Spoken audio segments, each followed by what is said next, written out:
салом тамошобинони азиз, ин шумораи 8-уми рӯзномаи шоу барномаи узмунии Парвин аст.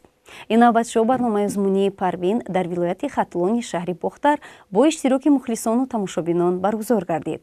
Ногуфта намонад ки тавассути шоу барномаи узмунии Парвин наврасону ҷавонони ҳунарманди гӯшаю канори кишвари азизамон Тоҷикистон имкон доранд ки истеъдоди худро дар яке аз бахшҳои санъати мусиқӣ пешкаш намоянду аз маҳорати худ дарак диҳанд. инак якчанд маълумот доир ба иштирокчиёни навбатии лоиҳа.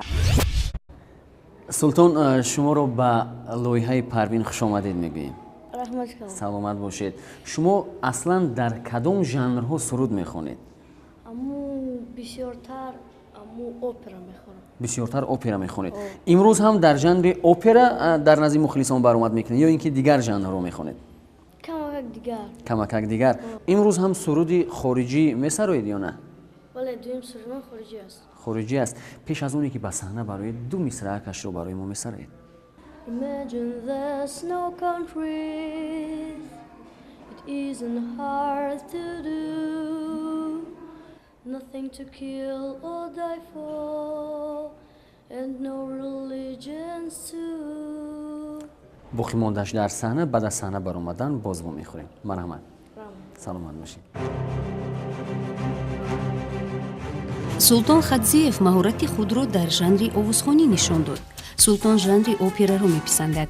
ӯ хонандаи синфи 7-уми мактаби таълимоти миёнаи умумии рақами 2 буда, ҳамзамон дар мактаби санъат дар шӯъбаи фортепиано таҳсил мекунад. султон иштирокчии чандин озмунҳост. султон ҳарчанд ба санъат шавқи зиёд дорад, аммо дар оянда тарҷумон шудан мехоҳад.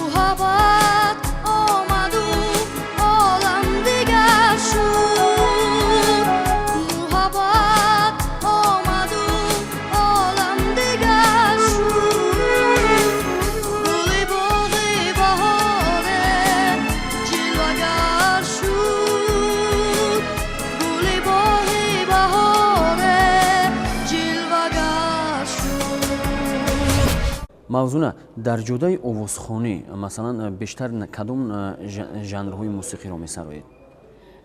бештар ман жанри шашмақом ва судҳои халқиро суруд мехонам. масалан дар жанри эстрада чи шумо дар ягон чорабинӣ ё ин ки ягон ҷо масалан сароидагӣ ҳастед? бале, дар конфронсҳои байнумактабӣ. яъне миёни мактабҳо. хуб, имрӯз ба лоиҳаи Парвин ки омадед, масалан худро номнавис кардед, худро чӣ гуна эҳсос мекунед? масалан барои чӣ ба шаҳри Душанбе наомадеду вақте ки гурӯҳи эҷодӣ ба шаҳри Бохтар масалан қадам ранҷа намуданд, ба инҷо омадед ва худро номнавис кардед? ман аз хурдӣ ба сурудхонӣ шавқ доштам ва мехостам ба ҳамин лоиҳаҳои мисли Парвин иштирок кунам ва ин орзуи ман аст ки дар ин иштирок кардам. имрӯз орзуи ман амалӣ шуд. хуб, маслиҳатҳои устод ҳам буд дар ин ҷода ва устоди шумо ки аст дар соҳаи масалан овозхонӣ? бале, устодам аз хурдӣ маро бар ҳамин сурудхонӣ шавқу рағбати зиёд дар ман пайдо мекард ва устоди ман ин Шариф Ҷурахон ва Одинаев Бозоргоҳ мебошад. саломат бошед. биёед ҳамаи мухлисонро интизор намекунем. шуморо ба саҳна даъват доранд. баъд аз саҳна баромадан боз во мехӯрем. марҳамат. саҳна аз шумо. саломат бошед.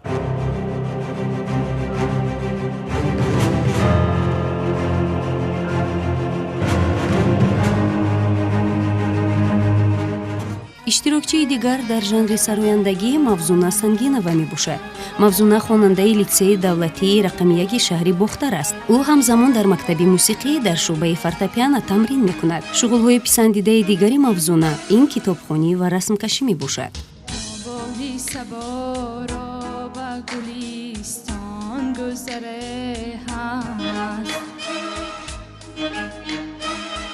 بادی صبا را به گلیستان گذره هست مرغانی چمن را برهی گل نظره هست. ترانه بادی صبا این بسیار یک ترانه وزبین است. بسیار یک طلبات زیاد رو یعنی وای میکند، مسئولیت زیاد رو طلب میکند که برای خواندن این سرود بسیار هم آوازی با قوت لازم است و من فکر میکنم که بسیار هم آوازی خوب داشتن موزون بانو هم هر دو هم بسیار هم خوب بودن در اینجا. انیق سلطانبک هم پیسندتر آمد با ما. یعنی آوازی شما با سلطانبک؟ بله. سلامت باشید. سلامت باشین.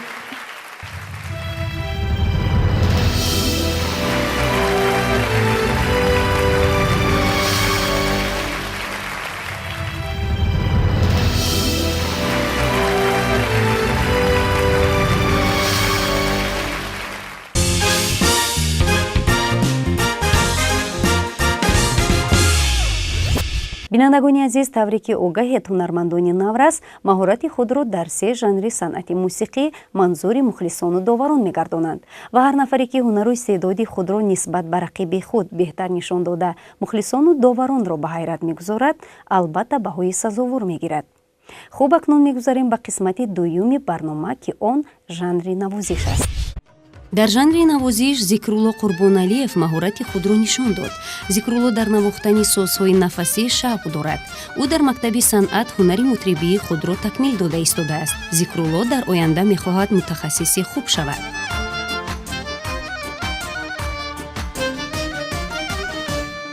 иштирокчии дигар дар жанри навозиш Комил Чилаев дар навохтани созҳои нафасӣ моҳир аст. ӯ чандин созҳои мусиқиро хуб навохта метавонад.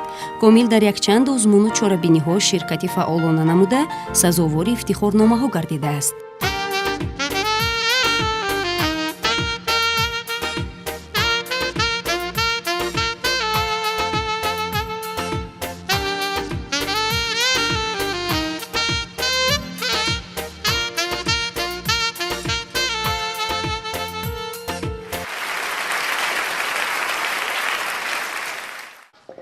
خب مرحمت سخن با شما.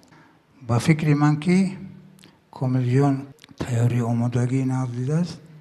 نظر با ذکرالله جان هم میخواستم که آینده همون موسیقی های مینواختگیش باید اهمیت دهد، درست نوازد، شنوایی خوب در کار می اسباب نازک است. با من آواز شما کامل جان.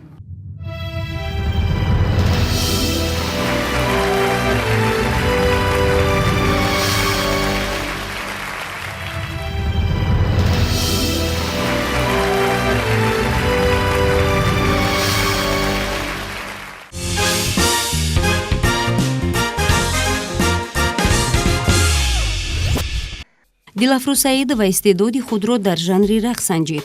ӯ бениҳоят рақсиданро дӯст медораду айни замон донишҷӯи курси якуми коллеҷи хореографияи шаҳри Душанбе ба номи Малика Собирова мебошад.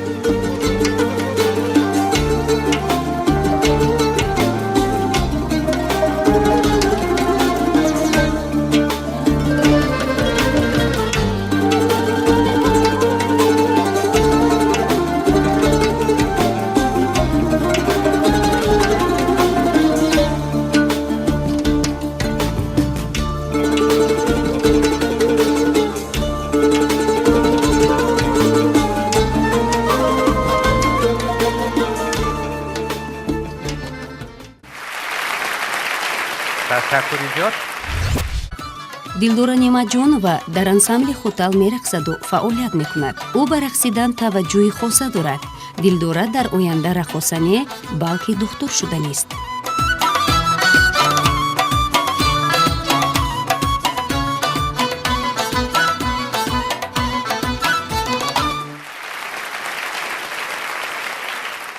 میخوام که دلدورا جان تو فقط وقتی که رقص میکنی الان چهره تا کشوده تبسمت باید باشد که الان تو رو باز زیباتر میکند، رقص تو رو باز جالبتر، دلچسبتر میکند. من فکر میکنم که هر دیشان هم ارزنده هستند.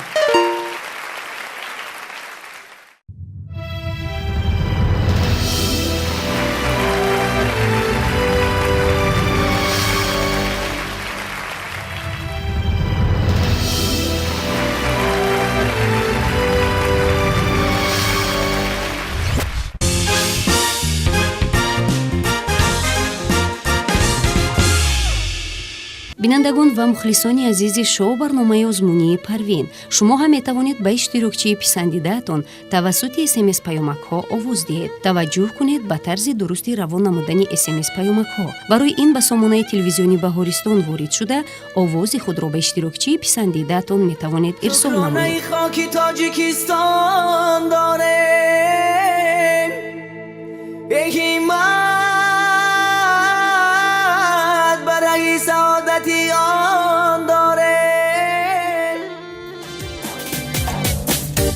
آمدم دیدنی تو ببینم رویکی تو آمدم دیدنی تو ببینم رویکی تو من مایلی تو مایلی تو مایلی تو من مایلی تو مایلی تو مایلی تو истеъдоди ҳар кас ба вақте ва марҳилае зуҳур меёбад, яъне истеъдоди яке дар бачагӣ, дигар дар ҷавонӣ, дигар дар пораҳои боқимондаи умраш зоҳир шуда метавонад.